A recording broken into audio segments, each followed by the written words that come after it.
গতকাল মূলত ঈদুল আজহা পালিত হয়েছে। আর আমি ভিডিওটা দিতে পারিনি, অনেক বেশি ব্যস্ত ছিলাম। তাই আজকে মূলত আমি ভিডিওটা আপনাদের সাথে শেয়ার করছি। হ্যালো এভরিওয়ান, আসসালামু আলাইকুম এবং ঈদ মোবারক। আর ঈদ তো ৩ দিনই থাকে, তাই ঈদ এখনো বাসি হয়নি। তো এই যে আমাদের গরু, আলহামদুলিল্লাহ আল্লাহ আমাদেরকে রিজিকে ওকে রেখেছিল, ও আমাদের জন্য এসেছে। আলহামদুলিল্লাহ, আমাদের আল্লাহ তাআলা আমাদের কোরবানি কবুল করুক, সেটাই দোয়া করি। তো ভীষণই শান্ত, একদম ঠান্ডা মেজাজের, আর খুবই ভদ্র ছিল, মাশাআল্লাহ অনেক লক্ষ্মী ছিল। তো ওকে আমি লাস্টে দেখতে আসিনি, আমার খারাপ লেগেছে যে ওকে আমি দেখবো, এজন্য আর দেখিনি। রাত্রেবেলায় শেষ দেখা আমি দেখে গেছিলাম। তো এই যে সকালবেলা যখন সবাই একদম জবাই করে ফেলেছে, যে আমার আব্বু, আমার মামা শ্বশুর বা আমার বাচ্চা, বাচ্চার বাবা, এরকম আমার ভাইয়েরা, আমার দেবররা সবাই মিলে এখানে কাটাকাটি করতেছে। আসলে মূলত আমরা কখনোই কষাই নিই না, আমরা নিজেরাই আনন্দ করে এটাকে উল্লাস করে ইয়ে করি। তো আমাদের যে কোরবানির গোস্ত মাশাআল্লাহ চলে এসেছে, আমার ভাগের টুকু। তো এই যে আমি মূলত এখন কলিজাটা রান্না করতেছি দুপুরবেলার জন্য। আর ঈদের গোস্ত যেভাবেই রান্না করেন না কেন, আলহামদুলিল্লাহ আল্লাহ তাআলার অশেষ মেহেরবানিতে ওটা এমনি মজা হয়। তো যাই হোক, এই যে আমি সুন্দর করে একটু পেঁয়াজ দিয়ে তেলের ভিতরে এখন আদা, আমি কোনো পরিমাপ দেইনি। আর আমি না, মানে সব সময় এটা আমার একটা ভালো লাগে যে আমি কলিজার ভিতরে একটু গোস্ত, সলিড গোস্ত না, একটু তেল তেলে গোস্ত, মানে একটু হাবিজাবি গোস্তটা দিতে আমার কাছে ভালো লাগে আর কি। ওটা অন্যরকম একটা স্বাদ আমার কাছে মনে হয়, মানে গরু গোস্তটা দিলে অন্যরকম একটা ভালো লাগে আর কি। শুধু শুধু কলিজা আমি খেতে খুব বেশি একটা পছন্দ করি না, বিশেষ করে কোরবানির সময়। তো এই যে আমি কোরবানির যে গোস্তের সাথে, একটু গোস্তর সাথে আমি কলিজার সাথে একসাথে আমি রান্না করব। তো এখানে যথারীতি আমি নিজে মশলাটা তৈরি করেছি। গরম মশলার গুঁড়াটা আমি নিজে করেছি, একদম জায়ফল জয়িত্রী যা দিয়ে, কাবাব চিলি দিয়ে, যা দিয়ে আর কি, পোস্তদানা সব দিয়ে। তো আর জিরাটা বাটা ছিল, ওগুলো গত মানে চাঁদ রাতেই বুয়া আপা বেটে দিয়ে গেছে, আমার হেল্পিং হ্যান্ড। আর এই যে আমি লবণ হলুদটা একটু কমই খাই, বললামই তো, কিন্তু অনেক মরিচ দিয়েছি, তারপরেও ঝাল হয়নি। অনেকগুলো মরিচ দিয়েছি। আমার বাচ্চার বাবা বলতেছিল যে তারপর নাকি ঝাল হয়নি, কিন্তু দেখেন আপনারা, অনেকগুলো মরিচ দিয়েছি। যাই হোক, আর বেশিক্ষণ কষাবো না এটা। মানে কোরবানির গোস্ত না, আপনি যেভাবে রান্না করবেন, আল্লাহরই একটা অশেষ নিয়ামত থাকে এর ভিতরে, যে এটা এমনিতেই অনেক মজা লাগে। তো এই যে আমি সুন্দর করে রান্না বান্না করতেছি দুপুরবেলা, এখনো সব আসে নাই। আমি এই জন্য ভাগ বাটোয়ারা করতে পারতেছি না, কাউকে দেওয়া থোয়াও করতে পারতেছি না। তো এই জন্য আমি চিন্তা করলাম যে না, আমি আগে রান্নাটা সেরে নিই, দুপুরবেলা যেন তারা খেতে পারে। তারপরও খেতে খেতে 4:30 বেজে গেছে, বিকেল বেলা এই আর কি। তো এই যে ধনিয়ার গুঁড়াটা দিতে ভুলে গেছিলাম, ওটাই দেই। আর বিশেষ করে ধনিয়ার গুঁড়াটা আমার সব তরকারিতে ব্যবহার করি না, তো এই জন্য আমার ভুলে যায়। এই যে আমি গরু গোস্তটাও দিয়েছি, সাথে কলিজা দিয়েছি, সবকিছু একসাথে দিয়ে আমি রান্নাটা করতেছি। আর এটা সিদ্ধ হতে এত সময় লেগেছে, আমাদের গরুটা মাশাআল্লাহ একটু বড় ছিল, তো তো এই জন্য আর কি সিদ্ধটা হতে সময় লেগেছে। আর যতটুকু জানি যে বাচ্চা গরু সিদ্ধ হতে সময় বেশি লাগে না, তো সেক্ষেত্রে আর কি এটা সিদ্ধ হতে অনেকটা সময় লেগে গেছে। তো তারপরে এই যে সুন্দর করে এখন ঢেকে দিব। বেশি তো বললামই, যা যেভাবে রান্না করবেন ওভাবেই মজা। এই যে তেল উঠে গেছে, এটাকে কষানো কমপ্লিট করে ফেলেছি। ওদিক দিয়ে আমি কাজ করতেছিলাম একা হাতে সবকিছু। তো বারবার আসতেছিল এক একজন, এটা লাগবে ওটা লাগবে, সবকিছু হ্যান্ডেল করতেছিলাম, রান্নাও করতেছিলাম। তেল উঠে গেছে, এখন এই যে পানি ঢেলে দিলাম। অত বেশি যে কষাবো তাও করলাম না। আর সুন্দর করে এখন আরেকটু পানি দেব। বললাম তো অনেক সিদ্ধ করেছি, তারপরও ভালো করে সিদ্ধ হয়নি। তো আমি তো বুঝিনি যে এটা অনেক বেশি সিদ্ধ করতে হবে। তারপর যথেষ্ট সিদ্ধ করেছি, এই যে পানি দিয়ে দিলাম, দিয়ে এখন আবার ঢেকে দিলাম। ঢেকে দিয়ে সুন্দর করে রেখে দিলাম। এই যে আমি আবার কিছুক্ষণ পর পর এসে এসে দেখে যাচ্ছি যে এর কন্ডিশনটা কি।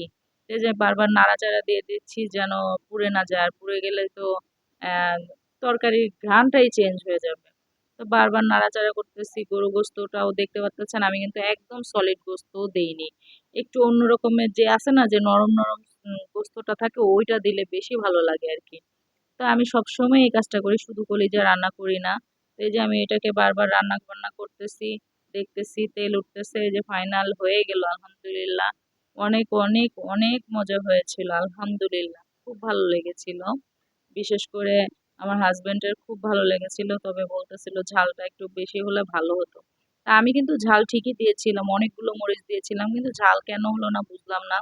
তো যাই হোক, এই যে এবার আমার মূলত কোরবানির গোশত সব ঠিকঠাক করে আমি এখানে আসলাম। আমার যেটা আমি আমি কোরবানির দিন সবাইকে বন্টন করতে বেশি পছন্দ করি, আর সবাইকে এমন ভাবে দেই যেন সে মন ভরে একবেলা পরিবারের সবাইকে নিয়ে খেতে পারে। যাদের সামর্থ্য নেই তারা যেন খেতে পারে, ওরকম করে আলহামদুলিল্লাহ আমি আমার ভাগের যা ছিল তার থেকে আলহামদুলিল্লাহ অনেক অনেক বেশি দিয়ে ফেলেছি। এটাও আমার কাছে একটা ভালো লাগে যে যাক, আমার সাথে সাথে অনেকগুলো গরিব দুঃখী মানুষও খাবে, আমার পাড়া প্রতিবেশী মানুষ খাবে, আমার কাছের লোকটা খাবে, এটাই আমার ভালো লাগবে। তো এই যে আমি জিরা বাটাটা একটু বেশি দিচ্ছি এখানে, মোট তো অনেকগুলো গোস এখানে। আমি এখানে বললাম না কষানোর কিছুই না, এই যে লং এলাচিটা একটু কম দিলাম। এখানে যেহেতু অনেকগুলো জিনিস আছে সেজন্য আমি অল্প একটুই দিলাম। আর কোরবানির গোশতে অত মশলাও দেওয়া লাগে না, অত আহামরি কোনো প্রসেসিং নাই। জাস্ট আপনি যদি সিদ্ধ বসায় দেন তারপরেও কিন্তু একটা ভালো লাগবে। তা আমি কিন্তু ঈদের দিনটা একটু বেশি করে রান্না করি, ওইটার স্বাদই আলাদা। তো ওইটা একসাথে আমি বসায় দিলাম। এই যে এখন অনেকগুলো আদা দিয়ে দিচ্ছি, আমার ফ্রোজেন করা আদা ছিল, আদা বাটা। তো ওই ফ্রোজেন করা আদা বাটাটাকে আমি সুন্দর করে নর্মালে রেখে আবার সুন্দর নর্মাল করে ফেলেছিলাম। তো এই যে আদা অনেকগুলো দিয়ে দিলাম, এবার আমি রসুন বাটাটা দিয়ে দিব আর কি। এই যে রসুন বাটাও অনেকগুলো দিয়ে দিলাম। সুন্দর করে মাখতেও আমার এটাতে কষ্ট হচ্ছিল, আমি বুঝতে পারিনি যে এটাতে ফুলে ফেঁপে উঠবে, পানিগুলো পড়ে যাবে। পরবর্তীতে অবশ্য আমি পাতিলটা চেঞ্জ করেছি, আমি এটাতে বসাইছিলাম। এই যে আমি ধনিয়া গুঁড়ো অনেকগুলো দিয়ে দিলাম, সবগুলো মশলা একসাথে দিয়ে তারপর আমি এগুলোকে মাখা ঝাঁকা করবো আর কি। কোনো কষায়া বসাই নেই, এটা জাস্ট মাখা ঝাঁকা করে বসাবো। আর আমার কিন্তু তেজপাতা ব্যবহার করিনি, কারণ আমি লং এলাচির সাথে তেজপাতাটাকে আমি ব্লেন্ড করেছি। আর এই যে মরিচ কতগুলো ঢেলে দিলাম, মানে অনেকগুলো ঢেলে দেওয়ার পর আবার বড় আরেকটা যেই আমার ডিব্বা আছে ওইখান থেকে বক্সের থেকে আমি আরো মরিচের গুঁড়া দিয়েছি, যেহেতু বলেছে ওটা ঝাল হয়নি। তো সেজন্য এখানে মরিচ অনেকগুলো দিলাম, এই যে অনেকগুলো, মানে এত মরিচ দিছি আমি নিজেই ভয় পেয়েছি, অথচ ঝাল হয়নি। আমি বুঝতেই পারতেছি না যে কি মরিচ তাহলে খাচ্ছি। তো যাই হোক, তারপরে কি করার আছে, অনেকগুলো মরিচ দিলাম। এবার আমি সবকিছু দিয়ে সুন্দর করে একটু মাখাঝাকা করব। এখনো তেলটা অ্যাড করিনি। তো আমি সবকিছু দিচ্ছি, এবার হলুদ দিব। আমি হলুদটা বরাবরই কম খাই, এটা তো বললামই। এখানেও আমি সেক্ষেত্রে একটু কমই দিলাম, এতগুলো গোস্তের সাথে আমি হলুদটা একটু কমই দিলাম। তো দিয়ে এখন লবণটাও দিব। তো এই যে সবকিছু দিয়ে এখন মাখাঝাকার প্রসেসিংটা করব, যে লবণটাও দিলাম, অল্প দিলাম, যেন যদি লাগে তাহলে দিব, কিন্তু আসলে পরে আর লাগেনি আলহামদুলিল্লাহ। যা যা দিয়েছি পারফেক্ট ছিল। আর তেলটাও দিয়ে দিলাম সুন্দর করে, দিয়ে এখন বুঝতে পারতেছি যে আমি নাড়াচাড়া কিভাবে করব। তারপরও বহু কষ্টে আমি নাড়াচাড়া করেছি। নাড়াচাড়া করে এখন আর আমি না, যখন চুলায় বসালাম আগুন দিলাম, তখন আর আমি মানে এটাকে মানে কাঠি দিয়ে আমি নাড়াচাড়া করতে পারতেছিলাম না, এত পরিমাণের পানি উঠে গেছে। আমার অবস্থা খারাপ হয়ে গেছে যে আমি এটাতে কি করলাম। তো মানে গোস্ত আন্দাজে কড়াইটা ছোট হয়ে গেছে। তো এই জন্য আমি বড় আরেকটা পাতিলে আমি ট্রান্সফার করলাম, যে অল্প হোক, এবার বড় পাতিলে তলাতে থাকলে সুন্দর করে আমি সুন্দর ইয়ে করতে পারবো। তো এই যে ঝোল টোল পরে আমার একাকার অবস্থা হয়ে গেছে, আমি সুন্দর করে ওগুলোকে আবার পুছে টুছে এখন সুন্দর করে ঢেকে দিলাম। ঢেকে দেওয়ার পরে এই ঘটনাটা মূলত ঘটছে, শুধু প্রচুর পরিমাণের পানি টানি পড়ে অবস্থা খারাপ। এই যে আমি বড় পাতিলের জন্য চেঞ্জ করলাম, এই যে এখন সুন্দর মতো একদম নিচে পড়ে আছে, কিন্তু আহামরি আর কোনো কষ্ট হচ্ছে না। একটু বড় পাতিল কষ্ট হচ্ছে, তারপর আহামরি কোনো ঝামেলা হচ্ছে না। তো যাই হোক, এইভাবে করে আমাদের ঈদের দিনটা কাটলো অনেক অনেক অনেক ব্যস্ততার মাধ্যমে। আর বুয়া যেহেতু আসেনি, ঘরের অবস্থা প্রচন্ড খারাপ ছিল, ঘরটাকে আমি ক্লিন করতে করতে আমার অবস্থা খারাপ হয়ে গেছে। তারপর আমি দিলাম একটা ঘুম, মাগরিবের নামাজ পড়ে ঘুমের থেকে উঠে দেখি অনেক রাত হয়ে গেছে। তো যাই হোক, এভাবে ঈদের দিনটা কাটলো। সবার ঈদের দিনটা ভালো কাটুক, সুস্থভাবে সবাই থাকেন, আর সবাই আমাদের জন্য দোয়া করবেন। আর সুস্থ থাকবেন, আমাদের জন্য দোয়া করবেন। আজকে এই পর্যন্ত। ঈদ মোবারক, আল্লাহ হাফেজ, আসসালামু আলাইকুম।